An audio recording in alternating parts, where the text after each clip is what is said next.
Imagine receber este comunicado pelo sistema de som de um avião a 12.000 metros de altitude sobre o Oceano Índico no meio da noite. Senhoras e senhores, temos um pequeno problema.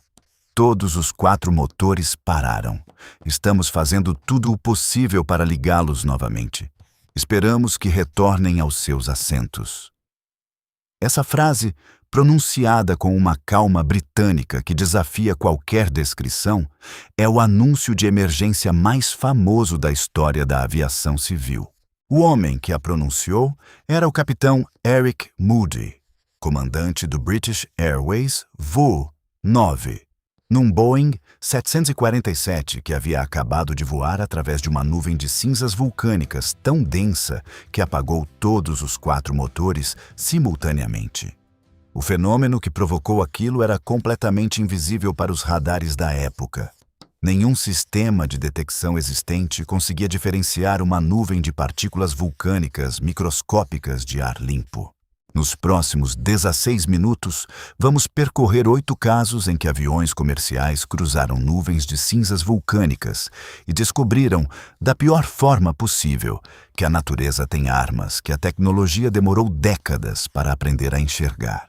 Em 24 de junho de 1982, o British Airways, voo 9, decola de Kuala Lumpur com destino a Perth, na Austrália.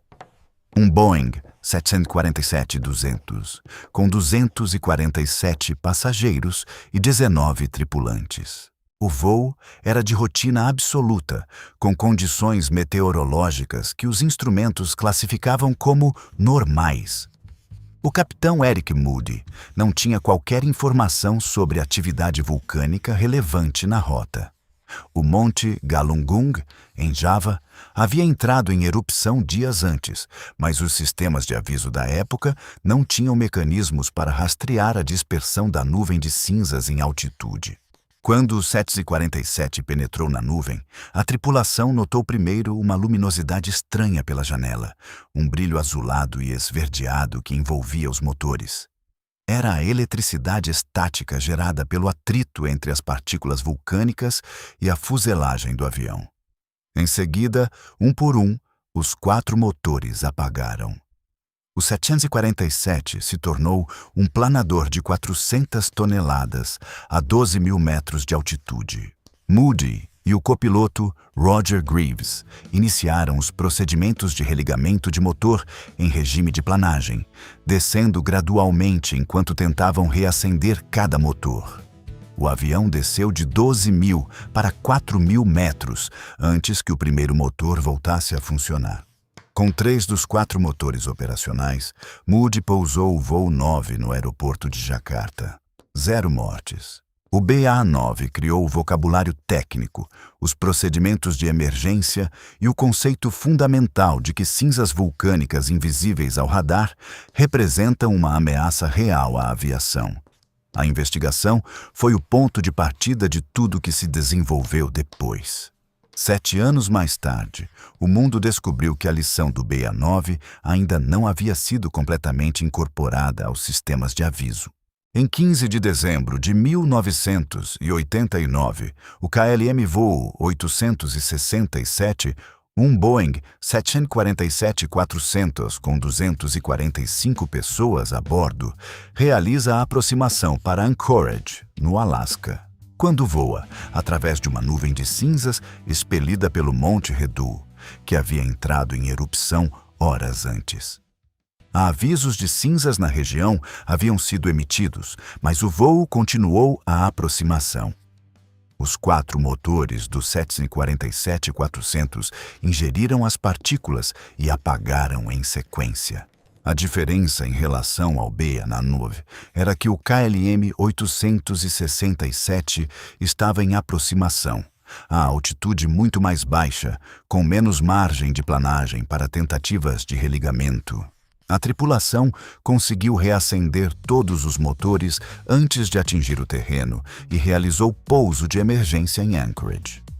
O dano aos 4 motores foi estimado em $80 milhões. Nenhuma vítima. O KLM 867 forçou a aviação americana a reconhecer que os procedimentos de aviso de cinzas existentes eram inadequados e que a continuação de voo em direção às zonas com alertas ativos era uma decisão operacional que precisava de critérios muito mais rígidos. Cruzamos para o Pacífico e um caso que revelou como a ausência de comunicação entre agências meteorológicas e operadores de aviação pode transformar um aviso útil em informação inerte. Em agosto de 1991, enquanto o Monte Pinatubo, nas Filipinas, despejava na atmosfera a maior quantidade de material vulcânico do século XX, diversas aeronaves que operavam rotas sobre o Pacífico e o Sudeste Asiático foram expostas a concentrações de cinzas sem aviso adequado. A erupção do Pinatubo foi o evento que mais claramente demonstrou a escala global do problema. A nuvem de material vulcânico se espalhou por toda a estratosfera tropical em questão de semanas. Aeronaves de múltiplas companhias reportaram danos em motores, abrasão em para-brisas que reduziu drasticamente a visibilidade e erosão nos componentes de compressor. Nenhum desastre fatal resultou diretamente da nuvem do Pinatubo, mas os danos acumulados a motores e fuselagens na frota mundial foram suficientes para forçar uma reunião de emergência da Organização da Aviação Civil Internacional, que debateu pela primeira vez a criação de um sistema coordenado de monitoramento global de cinzas vulcânicas. Chegamos ao primeiro resultado concreto dessa pressão acumulada de uma década de incidentes. Em resposta ao BA-9, ao KLM 867 e ao Pinatubo, a Organização da Aviação Civil Internacional estabeleceu formalmente, em 1993, os primeiros Centros de Aconselhamento de Cinzas Vulcânicas, os chamados VAAs, uma rede de 9 centros distribuídos ao redor do globo, cada um responsável por monitorar atividade vulcânica numa região específica e emitir alertas em formato padronizado para operadores de voo. Foi a primeira vez na história que um sistema coordenado e dedicado exclusivamente à ameaça de cinzas vulcânicas foi operacionalizado em escala mundial. O ponto de partida foi a investigação do BA-9. O anúncio calmo do capitão Moody havia deflagrado uma cadeia de consequências regulatórias que durou mais de uma década. 4 casos analisados e a dimensão deste problema começa a revelar sua escala real. Uma ameaça invisível ao radar, capaz de apagar simultaneamente todos os motores de um 747, que a aviação levou décadas para aprender a monitorar adequadamente. Se este episódio está expandindo sua visão sobre os tipos de perigo que existem no espaço aéreo, deixa o teu like agora. Esse apoio é o combustível que mantém este canal produzindo conteúdo com este nível de pesquisa. Inscreve-se e ativa o sininho para não perder o próximo episódio. E comenta aqui embaixo, você já tinha ouvido o anúncio do capitão Eric Moody antes de hoje? É considerado o comunicado de emergência mais extraordinário da história da aviação civil. Avançamos para o final dos anos 90 e um caso no Mediterrâneo que demonstrou que mesmo vulcões europeus, bem monitorados, podiam surpreender a aviação comercial. Em novembro de 1996, um jato regional que voava próximo à Sicília atravessou uma pluma de cinzas expelida pelo Monte Etna durante uma fase de atividade moderada. Os danos aos motores foram suficientes para forçar um desvio de emergência. O curioso é que o Etna é um dos vulcões mais monitorados do planeta, com sensores sísmicos e de emissão de gases distribuídos por toda a região. A pluma de cinzas, no entanto, havia subido rapidamente a uma altitude de cruzeiro e se espalhado numa direção não prevista pelos modelos meteorológicos da época. O episódio do Etna demonstrou que, mesmo com monitoramento vulcânico sofisticado em terra, a dispersão das cinzas em altitude dependia de modelos de vento que, em 1996, ainda não tinham resolução suficiente para prever trajetórias com precisão operacional. Essa limitação foi o impulso para a integração dos dados dos VAAC com os modelos de previsão numérica do tempo que os Centros Meteorológicos Nacionais já operavam. O próximo caso nos transporta para o Alasca, de 2009, e um incidente que revelou um ponto cego persistente nos sistemas de aviso. Em março de 2009, o Monte Redut, o mesmo vulcão que havia danificado o KLM em 1989, entrou novamente em erupção. Desta vez, os sistemas de aviso funcionaram muito melhor. Os alertas do VAC foram emitidos em tempo hábil e dezenas de voos foram redirecionados. No entanto, o Continental Airlines voo 68, em rota para Anchorage, recebeu autorização para continuar a aproximação numa janela de tempo em que os controladores acreditavam que a nuvem havia se dissipado o suficiente. A aeronave atravessou concentrações residuais de cinzas que causaram danos menores aos motores e à fuselagem. O desfecho foi seguro, mas o Continental 68 expôs o problema das zonas de transição, os períodos imediatamente após uma erupção, quando as cinzas se dispersam de forma irregular e os modelos de concentração têm maior incerteza. Essa categoria de risco gerou novos protocolos de distância de segurança mínima em relação às zonas de erupção ativa, mesmo após a emissão de alertas de redução de atividade. Chegamos ao evento que transformou o problema das cinzas vulcânicas de uma questão técnica de segurança num tema de debate público global. Em abril de 2010, o vulcão islandês Eyjafjallajökull entrou em erupção. O nome impronunciável para a maioria dos idiomas se tornou subitamente familiar para qualquer pessoa que tentasse se mover pela Europa. O espaço aéreo europeu foi fechado de forma progressiva por 18 dias. Mais de 100 mil voos foram cancelados. 10 milhões de passageiros ficaram retidos. O prejuízo econômico foi estimado em mais de 1 bilhão e 300 milhões de euros para as companhias aéreas europeias. E aqui vem o elemento mais revelador desta história toda. A decisão de fechar o espaço aéreo foi baseada nos modelos de dispersão dos VAAC, que projetavam concentrações de cinzas perigosas sobre a Europa Central. Mas quando companhias aéreas realizaram voos de teste com aeronaves instrumentadas, alguns encontraram concentrações significativamente menores do que os modelos previam. A crise do Eyjafjallajökull expôs uma tensão fundamental que persiste até hoje na gestão de risco de cinzas vulcânicas.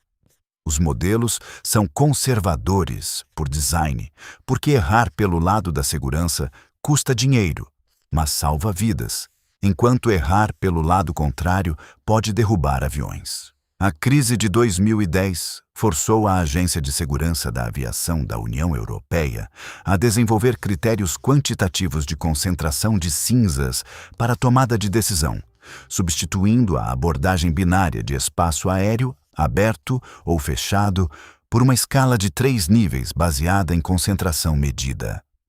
Encerramos com o caso mais recente desta lista e o que mais claramente demonstra que o problema das cinzas vulcânicas não pertence apenas ao passado. Em junho de 2011, o complexo vulcânico Puyehue e Cordón Caule, no sul do Chile, entrou em erupção com intensidade suficiente para projetar cinzas a 15 mil metros de altitude. A nuvem se deslocou rapidamente para a Argentina e atravessou o Atlântico Sul em direção à Austrália e à Nova Zelândia.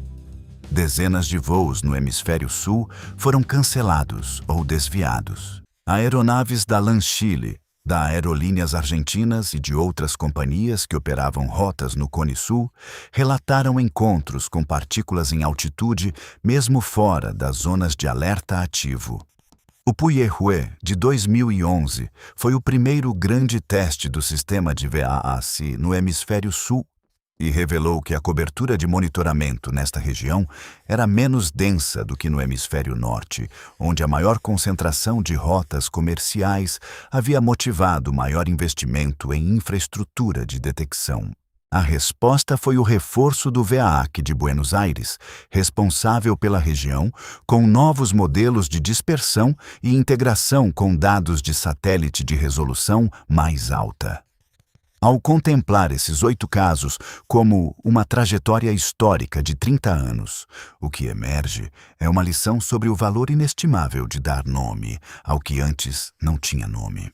Durante décadas, cinzas vulcânicas em altitude eram classificadas como condição meteorológica adversa genérica, sem protocolo específico, sem sistema de aviso dedicado e sem critérios claros de decisão. O BA9 transformou esse fenômeno anônimo num problema técnico identificado, nomeado e mensurável. A partir daquele pouso em Jacarta, a aviação construiu progressivamente uma arquitetura de detecção, alerta e decisão que hoje cobre 9 regiões do globo com monitoramento contínuo. A lição prática que você pode levar deste episódio é que a segurança em sistemas complexos começa sempre pelo reconhecimento honesto do que não sabemos. Eric Moody não sabia o que havia apagado seus motores enquanto planejava em direção ao Oceano Índico. Mas sua calma, seu treinamento e sua capacidade de gerenciar um problema sem manual criaram o espaço para que o mundo aprendesse com aquele voo durante décadas. Compartilha este episódio com alguém que nunca havia pensado que vulcões representam uma ameaça real para a aviação comercial moderna. Esta é uma das histórias mais fascinantes sobre como a natureza sempre encontra formas de desafiar a tecnologia humana. Se ainda não está inscrito neste canal, faz isso agora. No próximo episódio, voltamos ao território das decisões humanas, sob pressão extrema, desta vez dentro das próprias companhias aéreas. Os casos em que pilotos identificaram problemas, reportaram formalmente e foram ignorados por culturas organizacionais que priorizavam cronograma sobre segurança. Até lá. A natureza não envia avisos em formato que nossos radares sempre conseguem ler. O que nos salva é a capacidade de aprender antes que o próximo vulcão entre em erupção.